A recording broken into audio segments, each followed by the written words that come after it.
നമസ്കാരം. ഇവർക്കും daily news അനലിസ്റ്റിലേക്ക് സ്വാഗതം. നമുക്ക് ഹിന്ദു ന്യൂസ് പേപ്പർ ആർട്ടിക്കിൾസ് ആണ്. ഇന്നത്തെ ഹിന്ദു ന്യൂസ് പേപ്പർ നമുക്ക് ഡിസ്കസ് ചെയ്യാനായിട്ട് 3 ഇമ്പോർട്ടന്റ് ആർട്ടിക്കിൾസ് ആണുള്ളത്. ഒന്നാമത്തെ എയർ പൊല്യൂഷനുമായിട്ട് ബന്ധപ്പെട്ട ആർട്ടിക്കിളാണ്. അതായത് ഇന്ത്യയിലെ പ്രധാനപ്പെട്ട നഗരങ്ങളിലൊക്കെ തന്നെ എയർ പൊല്യൂഷന്റെ ലെവൽ മെഷർ ചെയ്യാനായിട്ടുള്ള ഒരു ഇനീഷ്യേറ്റീവിനെ കുറിച്ചിട്ടൊരു വാർത്ത വന്നിട്ടുണ്ടായിരുന്നു. ആ ഒരു ടോപ്പിക്കാണ് general studies paper 3 ecology and environment point of view നമ്മൾ ഡിസ്കസ് ചെയ്യാനായിട്ട് പോകുന്നത്. രണ്ടാമത്തെ ടോപ്പിക്ക് ട്യൂബർകുലോസിസുമായിട്ട് ബന്ധപ്പെട്ടാണ്. അതായത് ട്യൂബർകുലോസിസ് അഥവാ ടി ബി എന്നുള്ള ഒരു ബാക്ടീരിയൽ ഡിസീസിനെ കുറിച്ചിട്ട് നമ്മൾ ഇതിനു മുമ്പത്തെ ക്ലാസ്സുകളിൽ ഡിസ്കസ് ചെയ്തിട്ടുണ്ടായിരുന്നു. സോ എനിവേ ഇന്ത്യ ഒരു ടി ബി പറഞ്ഞ പോലെ 2025 ആകുമ്പോഴേക്കും നമ്മുടെ രാജ്യത്ത് നിന്ന് ഇറാഡിക്കേറ്റ് ചെയ്യണം എന്നുള്ളതാണ് നമ്മുടെ ലക്ഷ്യമായിട്ട്. ടി ബി മുക്ത് ഭാരത് എന്ന് പറയുന്ന 2025 ആ ഒരു എയിം ഒക്കെ നിങ്ങൾ പലപ്പോഴും കേട്ടിട്ടുണ്ടാവും വാർത്തകളിലൊക്കെ. സോ ആ ഒരു ട്യൂബർകുലോസിസുമായിട്ട് ബന്ധപ്പെട്ട് വാർത്ത വന്നിട്ടുണ്ട്. മീൻസ് ഈ ഒരു ലെവലിൽ പോയി കഴിഞ്ഞാൽ ഇന്ത്യക്ക് 2025 ആകുമ്പോഴേക്കും ടി ബി ഇറാഡിക്കേഷനകത്ത് ബുദ്ധിമുട്ടുകൾ വന്നേക്കാം. മീൻസ് കംപ്ലീറ്റ് ആയിട്ട് നമുക്ക് ഇറാഡിക്കേറ്റ് ചെയ്യാൻ പറ്റാതെ വന്നേക്കാം എന്നുള്ള രീതിയിൽ അതുകൊണ്ട് ഈ പറഞ്ഞാൽ അതിന്റെ സ്ട്രാറ്റജിയിൽ ചെറിയൊരു മാറ്റങ്ങൾ വരുത്തണം എന്നുള്ള രീതിയിലാണ് ഇപ്പോൾ ഈ ഒരു വാർത്ത വന്നിരിക്കുന്നത്. സോ ട്യൂബർകുലോസിസ് അത് സയൻസിന്റെ പോയിന്റ് ഓഫ് വ്യൂലാണ് നമ്മൾ ജനറൽ സ്റ്റഡീസ് 3 ഓറിയന്റഡ് ആയിട്ട് അത് പഠിക്കാനായിട്ട് പോകുന്നത്. ദെൻ മൂന്നാമത് ഇന്റർനാഷണൽ സ്പേസ് സ്റ്റേഷനുമായിട്ട് ബന്ധപ്പെട്ടാണ്. അതായത് ഒരു പക്ഷേ നിങ്ങൾ ഇന്നത്തെ വാർത്തയിൽ ഏറ്റവും ലാസ്റ്റ് ആയിട്ട് ഈ പറഞ്ഞതിന്റെ ഒരു ഫോട്ടോ കണ്ടിട്ടുണ്ടാവും. മീൻസ് ഒരു റഷ്യൻ കോസ്മോനറ്റിനെ കുറിച്ചുള്ള ഒരു വാർത്തയായിരുന്നു. And means he has spend almost 1000 days in international space station. ആദ്യമായിട്ടാണ് ഒരു വ്യക്തി ഈ പറഞ്ഞ പോലെ ഇന്റർനാഷണൽ സ്പേസ് സ്റ്റേഷനിൽ 1000 ദിവസം ഈ പറഞ്ഞ പോലെ കഴിയുന്നത്. അത് കണ്ടിന്യൂസ് ആയിട്ടല്ല 1000 ദിവസം, സ്റ്റാർട്ടിംഗ് ഫ്രം 2008 തൊട്ട് അദ്ദേഹം ഈ പറഞ്ഞ പോലെ റഷ്യൻ കോസ്മോനറ്റ് ആണ്. അപ്പോൾ 2008 തൊട്ട് അദ്ദേഹം ഈ പറഞ്ഞ പോലെ ഇന്റർനാഷണൽ സ്പേസ് സ്റ്റേഷന് ഒരു ഈ പറഞ്ഞ സയന്റിസ്റ്റ് ആയിട്ട് പോകുന്നതാണ്. സോ അങ്ങനെ ഇപ്പോൾ 1000 ദിവസം അവിടെ കഴിഞ്ഞായിട്ട് തികഞ്ഞിരിക്കുകയാണ്. സോ അതിന്റെ ബേസിലാണ് ആ ഒരു വാർത്ത വന്നിരിക്കുന്നത്. അവിടെ നമ്മൾ international space station multiple times UPSC ആണെങ്കിലും പ്രിലിംസിന് ചോദിച്ചിട്ടുള്ളതാണ്. അതിനകത്ത് കുറച്ച് കാര്യങ്ങൾ നമുക്ക് ഇവിടെ പഠിക്കേണ്ടതുണ്ട്. സോ അത് നമ്മൾ general studies paper 3 science and technology specifically പറയുകയാണെങ്കിൽ ടെക്നോളജി ഓറിയന്റഡ് ആയിട്ടായിരിക്കും ആ ഒരു ടോപ്പിക്ക് പഠിക്കുന്നത്. പിന്നെ നമ്മൾ എല്ലാ ദിവസവും കാണുന്ന പോലെ ഈ ഒരു 3 ടോപ്പിക്കിൽ നിന്നും ഏറ്റവും പ്രധാനപ്പെട്ട ടോപ്പിക്കിൽ നിന്നും ഒരു പ്രിലിംസ് ബേസ്ഡ് MCQ സോൾവ് ചെയ്തായിരിക്കും നമ്മൾ ഈ സെഷൻ വൈൻഡ് അപ്പ് ചെയ്യുന്നത്. സോ എനിവേ ഇന്നത്തെ ദിവസങ്ങളിലൊക്കെ അല്ലെങ്കിൽ ഇപ്പോൾ 2-3 ദിവസങ്ങളായിട്ട് പത്രം നിങ്ങൾ നോക്കിക്കഴിഞ്ഞാൽ ഇമ്പോർട്ടൻ്റ് ആയിട്ടുള്ള ആർട്ടിക്കിൾസ് നമുക്ക് exam point of view important articles വളരെ കുറവാണ്. കൂടുതലും രാഷ്ട്രീയപരമായിട്ടുള്ള വാർത്തകളാണ്, ഇലക്ഷൻ പരമായിട്ടുള്ള വാർത്തകളാണ് കൂടുതൽ വരുന്നത്. അതുകൊണ്ട് തന്നെ എപ്പോഴും വാർത്ത നമുക്ക് സിലബസിൽ ഓറിയന്റഡ് ആയിട്ടുള്ള ടോപ്പിക്സ് ശ്രദ്ധിച്ച് വായിച്ചു പോകാനായിട്ട് ശ്രദ്ധിക്കണം. ഓക്കെ, സോ നമുക്ക് സമയം കളയേണ്ട ഫസ്റ്റ് ടോപ്പിക്കിലേക്ക് കിടക്കാം. എയർ പൊല്യൂഷനുമായിട്ട് ബന്ധപ്പെട്ട ടോപ്പിക്കാണ് global project paints evidence of air pollution in India എന്നുള്ളതാണ് ഈ ഒരു ടോപ്പിക്കിന് ഉദ്ദേശിക്കുന്നത്. സോ പ്രധാനമായിട്ട് ഇതിലൂടെ പറയുന്ന ഒരു കാര്യം എന്ന് പറഞ്ഞു കഴിഞ്ഞാൽ ഇപ്പം നമുക്ക് പൊല്യൂഷൻ എന്ന് പറയുമ്പോഴേക്കും അത് പല രീതികളിലുണ്ട് അല്ലേ. എയർ പൊല്യൂഷൻ ഉണ്ട്, സോയിൽ പൊല്യൂഷൻ, വാട്ടർ പൊല്യൂഷൻ, ഇങ്ങനെ പല രീതിയിൽ നമുക്ക് പറയാൻ പറ്റും. ബട്ട് ടു ആൻ എക്സ്റ്റെന്റ് നമ്മളിപ്പം എയർ പൊല്യൂഷനെ മാറ്റി നിർത്തി ബാക്കിയുള്ള തരം പൊല്യൂഷൻസ് നോക്കുകയാണ്. ഇപ്പോൾ ഏതർ വാട്ടർ പൊല്യൂഷൻ ആയിക്കോട്ടെ അല്ലെങ്കിൽ സോയിൽ പൊല്യൂഷൻ ആയിക്കോട്ടെ, ഒരു പരിധി വരെ ടു ആൻ എക്സ്റ്റെന്റ് വരെ നമുക്ക് വിഷ്വലി ഇത് മനസ്സിലാക്കാൻ പറ്റും. ഈ പറഞ്ഞ രീതിയിൽ വാട്ടർ കണ്ടാമിനേറ്റഡ് ആണോ അല്ലയോ എന്നുള്ള കാര്യം. ഇപ്പം വെള്ളം നോക്കിക്കഴിഞ്ഞാൽ എല്ലായ്പ്പോഴും നമുക്ക് പറയാൻ പറ്റത്തില്ല. എന്നാലും ഒരു പരിധി വരെ നമുക്കൊരു വെള്ളം കണ്ടു കഴിഞ്ഞാൽ കണ്ടാമിനേറ്റഡ് വാട്ടർ ആണോ, മീൻസ് കൺസ്യൂം ചെയ്യാൻ പറ്റുന്നതാണോ, നമുക്ക് യൂസ് ചെയ്യാൻ പറ്റുന്ന രീതിയിലുള്ള വെള്ളമാണോ അല്ലയോ എന്നുള്ളത് നമുക്ക് തിരിച്ചറിയാനായിട്ട് പറ്റും. എന്നതുപോലെ തന്നെ സോയിലിൻ്റെ ആണെങ്കിലും ഓരോരോ പ്രോപ്പർട്ടീസിൽ വ്യത്യാസം വന്നു തുടങ്ങും. അപ്പോൾ അതൊക്കെ നമുക്ക് വെച്ച് മനസ്സിലാക്കാൻ പറ്റും ആ സോയിലാണെങ്കിൽ പൊല്യൂട്ടഡ് ആണോ എന്നുള്ള കാര്യമൊക്കെ പെട്ടെന്ന് മനസ്സിലാക്കാൻ പറ്റും. പക്ഷേ എയറിൻ്റെ കാര്യത്തിൽ നമുക്ക് അതിൻ്റെ ലിമിറ്റേഷൻ ഉണ്ട്. മീൻസ് നമ്മൾ നോക്കുമ്പോഴേക്കും നമ്മുടെ ഫ്രണ്ടിലുള്ള ആ ഒരു എയർ വളരെ ക്ലീൻ ആയിട്ട് നമുക്ക് തോന്നാം. മീൻസ് വളരെ ട്രാൻസ്പെറൻ്റ് ആയിട്ട് ഒരു എന്താ പറയുക, ഒരു ടൈനി പാർട്ടിക്കിൾസും ഉണ്ട് എന്നുള്ളത് നമുക്ക് പെട്ടെന്ന് കണ്ടുപിടിക്കാനായിട്ട് പറ്റത്തില്ല. നമ്മുടെ നേക്കഡ് ഐസ് കൊണ്ട് അത് പെട്ടെന്ന് കാണത്തില്ല. അതുകൊണ്ട് തന്നെ നമ്മൾ പലപ്പോഴും ഇത്തരത്തിൽ ശ്വസിക്കുന്നത്, ഇൻഹെയിൽ ചെയ്യുന്നത് വളരെ ഡേർട്ടി ആയിട്ടുള്ള എയറും കാര്യങ്ങളൊക്കെ ആകാം. അതുകൊണ്ടിട്ടാണ് ഒരുപക്ഷെ നിങ്ങൾ പല റിപ്പോർട്ടുകൾ ശ്രദ്ധിച്ചിട്ടുണ്ടാവും. എസ്പെഷ്യലി ആ ഒരു കോവിഡിനൊക്കെ ശേഷമാണെങ്കിലും അല്ലെങ്കിൽ കോവിഡിന് മുമ്പും ഉണ്ട്. എനിവേ ഈ പറഞ്ഞ പോലെ കോവിഡിൻ്റെ ടൈമിൽ ഒരു ഇച്ചിരി കുറഞ്ഞിട്ടുണ്ടായിരുന്നു. ആസ്മ റിലേറ്റഡ് പ്രോബ്ലംസ് ഉള്ള ആളുകളുടെ എണ്ണം ഇന്ത്യയിൽ ആ കോവിഡിൻ്റെ സമയത്ത് കുറഞ്ഞിട്ടുണ്ടായിരുന്നു.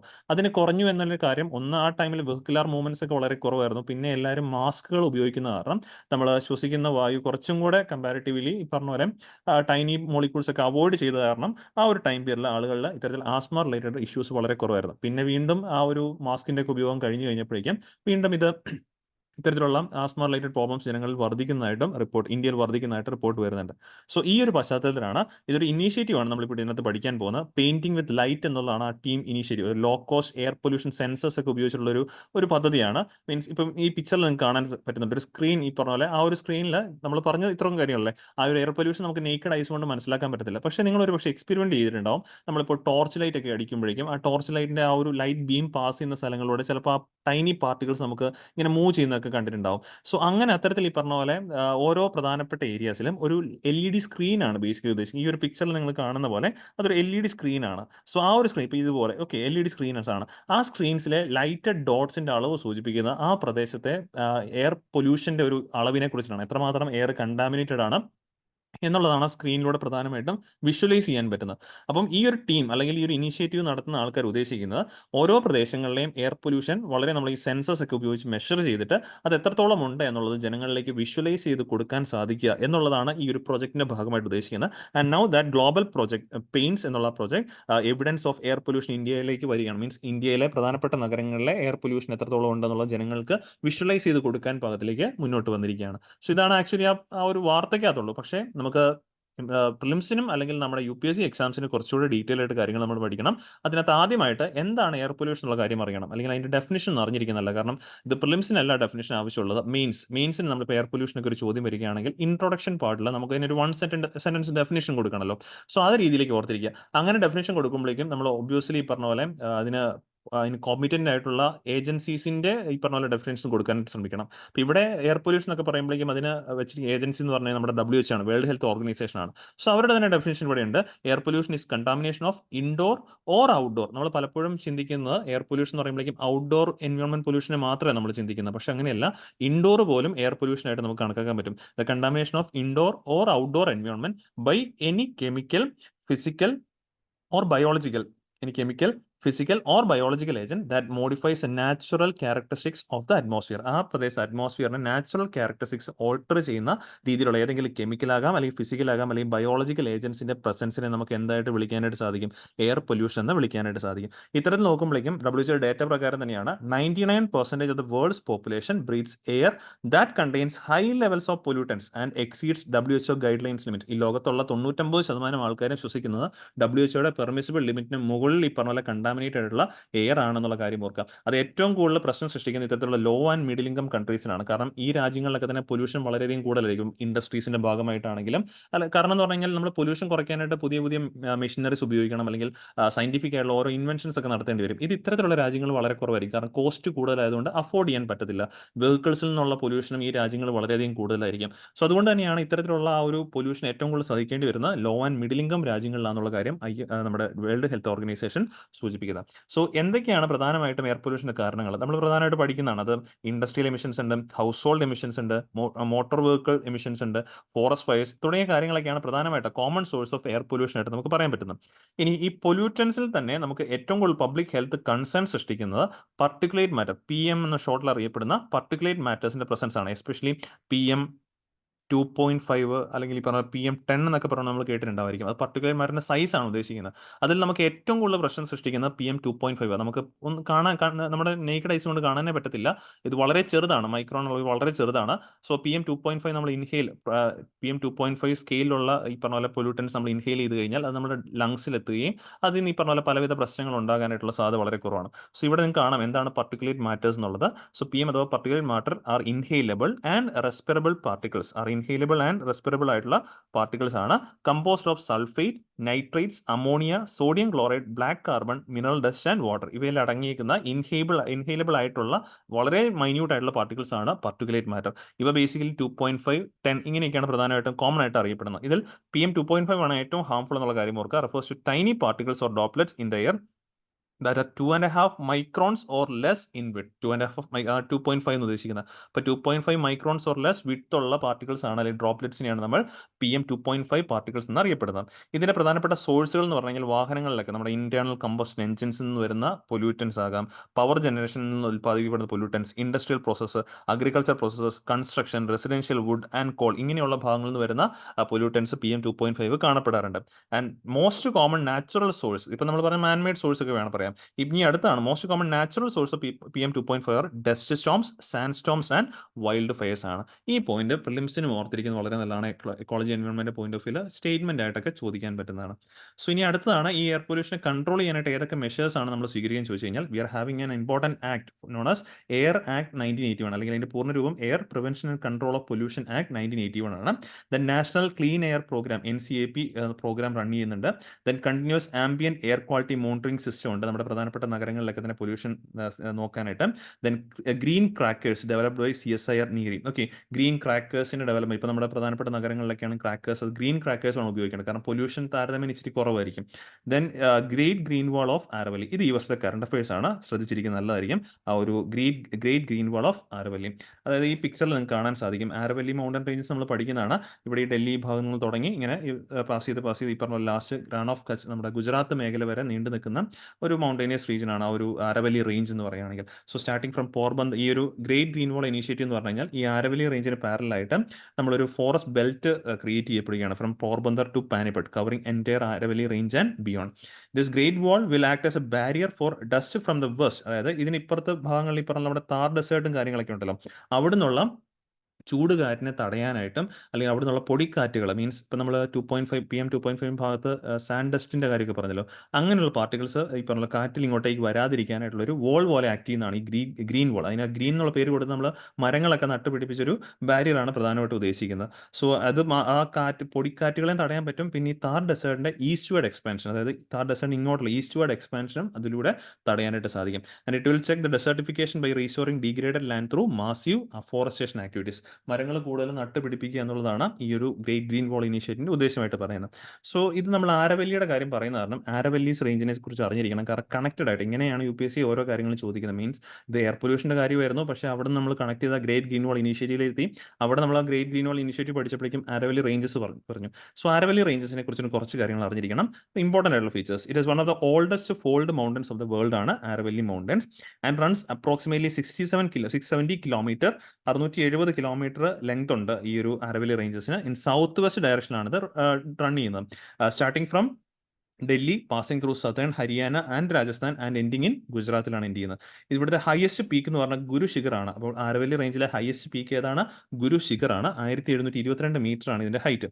And this peak is in the അർബുദ മൗണ്ടൻസ് ഓഫ് രാജസ്ഥാൻ. രാജസ്ഥാനിലെ അർബുദ മൗണ്ടൻസിലാണ് ഈ ഗുരു ശിഖർ പീക്ക് എന്നുള്ള കാര്യം ഒന്ന് മനസ്സിലാക്കി വെച്ചേക്കാം. ഈ ആരവല്ലി കേന്ദ്രീകരിച്ച് ഒഴുകുന്ന നദികൾ എന്ന് അറിഞ്ഞിരിക്കണം. 3 major rivers and their tributaries flow through from the Aravalli. ആരവല്ലിയിൽ നിന്നും ഈ പറഞ്ഞ പ്രധാനപ്പെട്ട 3 പ്രധാനപ്പെട്ട നദികൾ ഉത്ഭവിക്കുന്നുണ്ട്.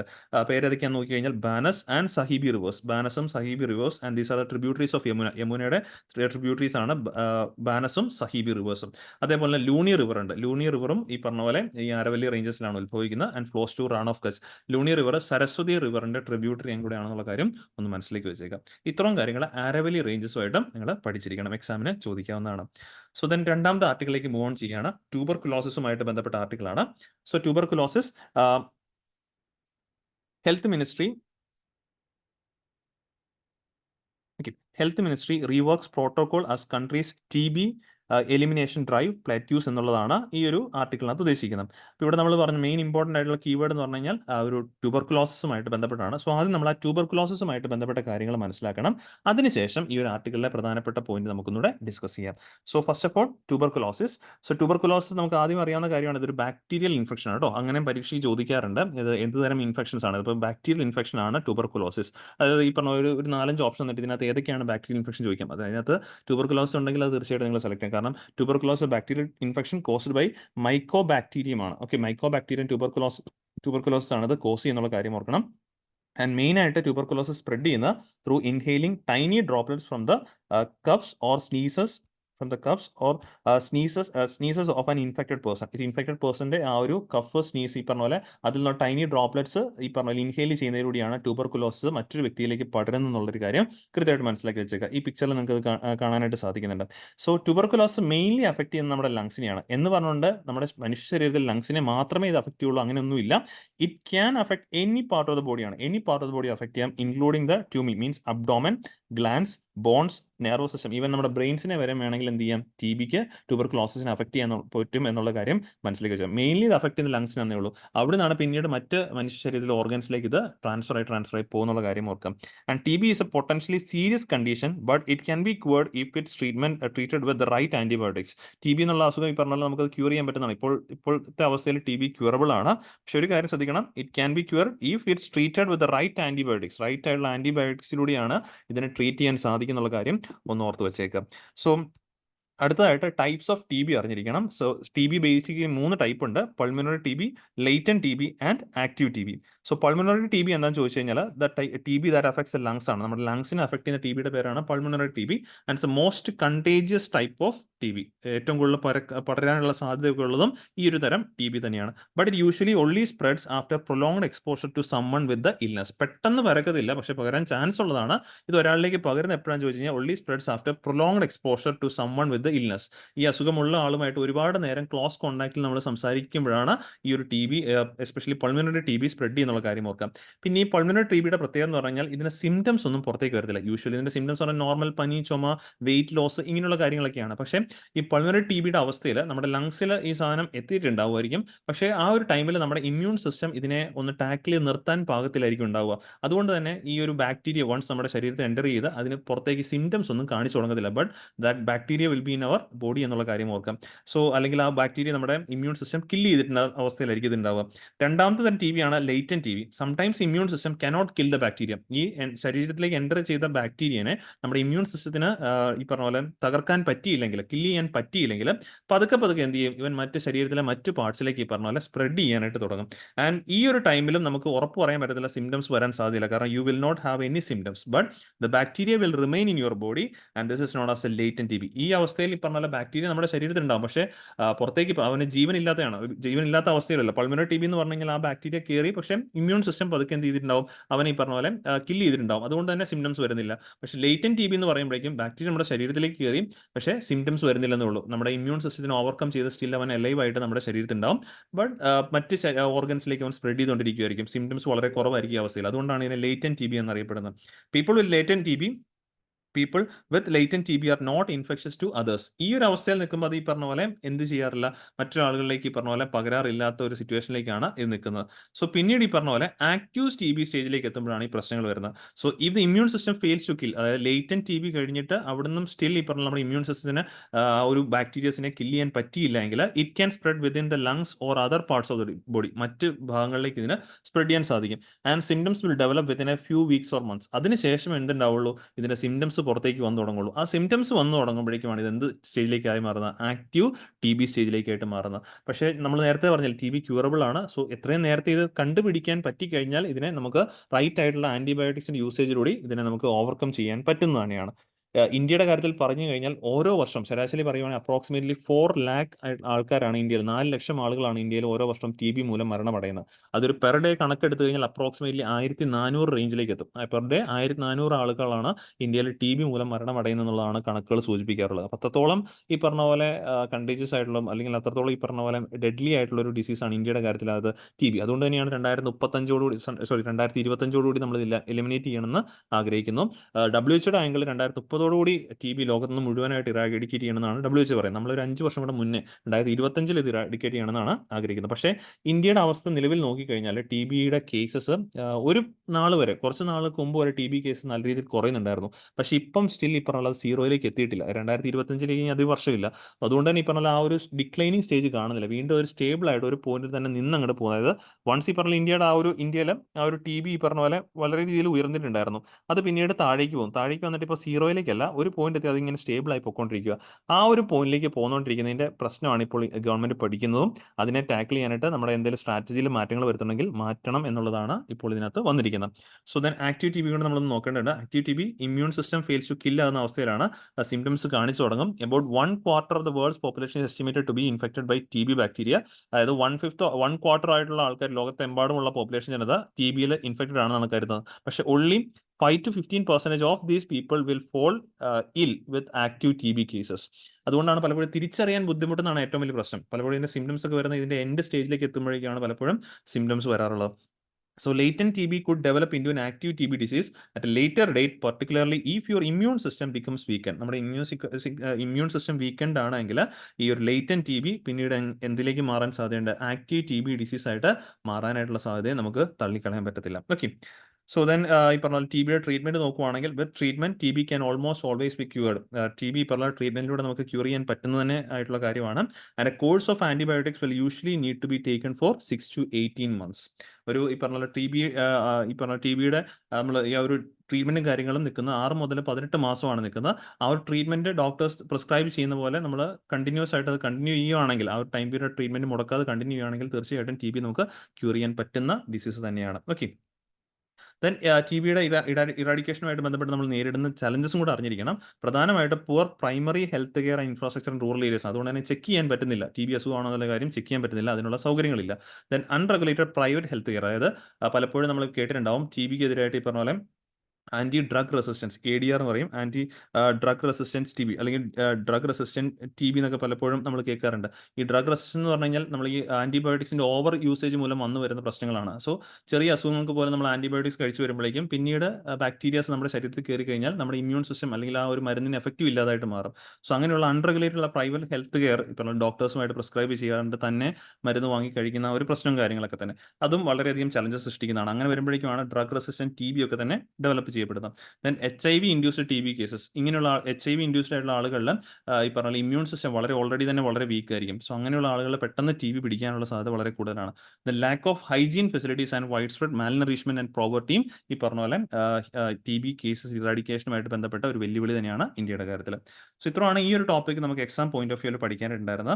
ഇനി നമ്മൾ ലാസ്റ്റ് ആർട്ടിക്കിളിലേക്ക് കിടക്കുകയാണ്. Russian cosmonaut becomes the first to spend 1000 days in space എന്നുള്ളതാണ് ആർട്ടിക്കിളിന്റെ ഹെഡ്ലൈൻ ആയിട്ട് വായിക്കാൻ പറ്റുന്നത്. അപ്പോൾ ഈ ഒരു പിക്ചറിൽ കാണിച്ചിരിക്കുന്ന 59-year-old റഷ്യൻ കോസ്മോനോട്ട് ആണ്. അദ്ദേഹമാണ് ആദ്യമായിട്ട് സ്പേസിൽ 1000 ദിവസം കഴിയുന്ന വ്യക്തിയായിട്ട് മാറിയിരിക്കുന്നത്. കണ്ടിന്യൂസ്ലി അല്ല, 2008 തൊട്ട് തുടങ്ങിയതാണ്.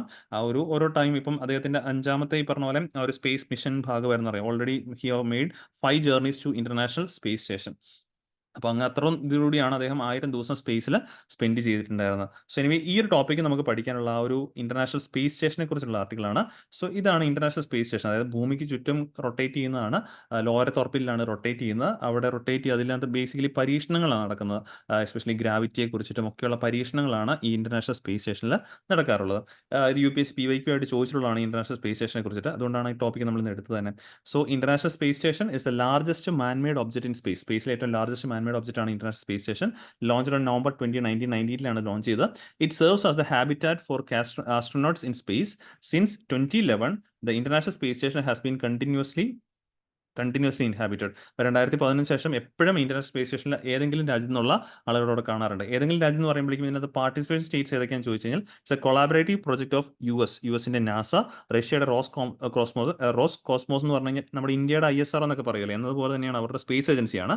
യുഎസിന്റെ നാസ, റഷ്യയുടെ റോസ് കോസ്മോസ്, പിന്നെ ഇപ്പോൾ European space agency ESA, Japanese space agency JAXA and Canadian space agency CSA space ഏജൻസീസിന്റെ ഭാഗമാണ്. അപ്പോൾ ഏതൊക്കെ രാജ്യങ്ങളാണെന്ന് അറിഞ്ഞിരിക്കണം. US, Russia, Europe, Japan and Canada, ഈ 5 രാജ്യങ്ങളുടെ ചേർന്നുള്ള കൊളാബറേഷൻ ആണ് ഇന്റർനാഷണൽ സ്പേസ് സ്റ്റേഷൻ. സോ ഇത് ഓർബിറ്റ് ചെയ്യുന്ന ഭൂമിയിൽ നിന്നും ഏകദേശം 400 കിലോമീറ്റർ അകലെയുള്ള ലോവർ ഓർബിറ്റിലാണ് ഇന്റർനാഷണൽ സ്പേസ് സ്റ്റേഷൻ ഓർബിറ്റ് ചെയ്യപ്പെടുന്നത്. സ്പീഡ് ഓഫ് ഓർബിറ്റ് നോക്കുവാണെങ്കിൽ it travels around at A speed of about 28,000 km/h. ഒരു മണിക്കൂറിൽ 28,000 കിലോമീറ്റർ വേഗതയിലാണ് ഭൂമിക്ക് ചുറ്റും ഇത് റൊട്ടേറ്റ് ചെയ്യുന്നത്. Then it means that orbits earth around about every 90 minutes. ഓരോ 90 മിനിറ്റ് കൂടുമ്പോഴും ഇന്റർനാഷണൽ സ്പേസ് സ്റ്റേഷൻ ഇന്ത്യക്ക് ചുറ്റും റൊട്ടേറ്റ് ചെയ്യുന്നുള്ള, ഇന്ത്യയിൽ ഫുൾ ഒരു ഓർബിറ്റ് കംപ്ലീറ്റ് ആക്കുമെന്നുള്ള കാര്യം ഓർത്ത് വെച്ചേക്കാം. ദെൻ ഒബ്ജക്റ്റീവ്സ്, ഇതിന്റെ ബേസിക് ഒബ്ജക്റ്റീവ്സ് എന്ന് പറഞ്ഞു കഴിഞ്ഞാൽ എന്തിനാണ് അങ്ങോട്ടേക്ക് ശാസ്ത്രജ്ഞർ പോകുന്നതെന്ന് ചോദിച്ചു കഴിഞ്ഞാൽ to study about space and microgravity. Then ഈ പറഞ്ഞ പോലെ ന്യൂ സയന്റിഫിക് റിസർച്ചും കാര്യങ്ങളൊക്കെ പ്രൊമോട്ട് ചെയ്യാൻ വേണ്ടിയിട്ട്. Then it also serves as an example of international cooperation. അല്ലെ, ഇത്രത്തോളം 5 രാജ്യങ്ങളുടെ ഒരു കൂട്ടായ്മയാണ്, രാജ്യങ്ങളുടെ കൂട്ടായ്മ നമുക്കിവിടെ കാണാനായിട്ട് സാധിക്കുന്നുണ്ട്. പിന്നെ ഈ രീതിയിലുള്ള ഇതിനകത്ത് കറണ്ട് അഫയേഴ്സ് എന്ന് പറഞ്ഞു കഴിഞ്ഞാൽ റീസെന്റ് 2022 ചൈന അവരുടെ സ്വന്തമായിട്ടുള്ള ഒരു സ്പേസ് സ്റ്റേഷൻ ബിൽഡ് ചെയ്തു, നോൺ ആസ് ടിയാങ്ങോങ്. 2022 അവസാനമാണ് അത് ബിൽഡ് ചെയ്തത്. ഇത് 450 കിലോമീറ്റർ അകലെയുള്ള ഓർബിറ്റിലാണ് ഇത് സ്ഥിതി ചെയ്യുന്നത്. ഇപ്പം നമ്മൾ കണ്ട ഇന്റർനാഷണൽ സ്പേസ് സ്റ്റേഷൻ 400 കിലോമീറ്റർ അകലെയാണ്. സോ ടിയാങ്ങോങ് ചൈനയുടെ സ്പേസ് സ്റ്റേഷൻ 450 കിലോമീറ്റർ അകലെയാണ്. ദെൻ ഇന്ത്യയും പ്ലാൻ ചെയ്യുന്നുണ്ട് ബൈ 2035, ഇന്ത്യ 2035 ആകുമ്പോഴേക്കും നമ്മുടെ സ്വന്തം സ്പേസ് സ്റ്റേഷൻ, ഇപ്പം നമ്മൾ പോകുന്ന മറ്റ് രാജ്യങ്ങളുടെ ആ സഹായത്തോടു കൂടിയാണ് ഇന്റർനാഷണൽ സ്പേസ് സ്റ്റേഷനിൽ പോകുന്നത്. ബട്ട് 2035 നമുക്ക് സ്വന്തമായിട്ട് ഇന്റർനാഷണൽ സ്പേസ് സ്റ്റേഷൻ വരണം, ഒരു സ്പേസ് സ്റ്റേഷൻ വേണം എന്നാണ് ആഗ്രഹിക്കുന്നത്. And that to known as Bharatiya Antariksh station എന്നുള്ളതാണ് അറിയപ്പെടുന്നത്. ദെൻ ഇന്ത്യയുടെ സ്പേസ് സ്റ്റേഷൻ 400 കിലോമീറ്റർ അകലെയായിരിക്കും ഇത് ലൊക്കേറ്റ് ചെയ്യുന്നത്, similar to International space Station. അതുപോലെ തന്നെ വെയിങ് അപ് ടു 20 tons ആയിരിക്കും എൻ്റെ ഭാരം. വേറെ astronauts might stay for up to 15 to 20 days, 15 മുതൽ 20 ദിവസം തങ്ങാൻ പാകത്തിലായിരിക്കും ആ ഒരു സ്പേസ് സ്റ്റേഷൻ ഡിസൈൻ ചെയ്യുന്നത്. ഓക്കെ. സോ ഇത്രയാണ് ഇന്നത്തെ 3 ടോപ്പിക്സ് ആയിട്ട് നമുക്ക് പഠിക്കാനുള്ളത്. ഈ ഒരു ടോപ്പിക് നിങ്ങൾക്ക് കാണാൻ പറ്റുന്ന ഇതിൽ നിന്നുള്ള പ്രധാനപ്പെട്ട ഒരു ക്വസ്റ്റ്യൻ ആണ്. ഇന്റർനാഷണൽ സ്പേസ് സ്റ്റേഷനുമായിട്ട് ബന്ധപ്പെട്ട ക്വസ്റ്റ്യൻ ആണ്. 2 സ്റ്റേറ്റ്മെന്റ് ക്വസ്റ്റ്യൻ ആണ്. സ്റ്റേറ്റ്മെന്റ് രണ്ടും ഈ പറഞ്ഞ പോലെ വായിച്ച് നോക്കിയാൽ കൃത്യമായിട്ട് നിങ്ങൾക്ക് ആൻസർ കണ്ടെത്താൻ പറ്റും. രണ്ടിനകത്തും കറക്റ്റ് ആയിട്ടുള്ള സ്റ്റേറ്റ്മെന്റ്സ് ആണ് ചൂസ് ചെയ്യേണ്ടത്. ഓക്കെ. അപ്പോൾ എന്തായാലും ആ ഇന്റർനാഷണൽ സ്പേസ് സ്റ്റേഷനെ കുറിച്ചുള്ള ആർട്ടിക്കിൾ നമ്മൾ കണ്ടത് ഒന്നുകൂടെ ഒന്ന് കേട്ടിട്ട് ഈ ഒരു ടോപ്പിക്ക് അറ്റൻഡ് ചെയ്യാനായിട്ട് ശ്രമിക്കുക. ഓക്കെ. ഇത്രയാണ് ഇന്നത്തെ DNA നമുക്ക് പഠിക്കാനുണ്ടായിരുന്നത്. ഇന്ന് ഡിസ്കസ് ചെയ്ത ടോപ്പിക്സ് എല്ലാവരും ക്ലിയർ ആണെന്ന് വിശ്വസിക്കുന്നു. വീണ്ടും നമുക്ക് അടുത്ത ദിവസം കാണാം. താങ്ക്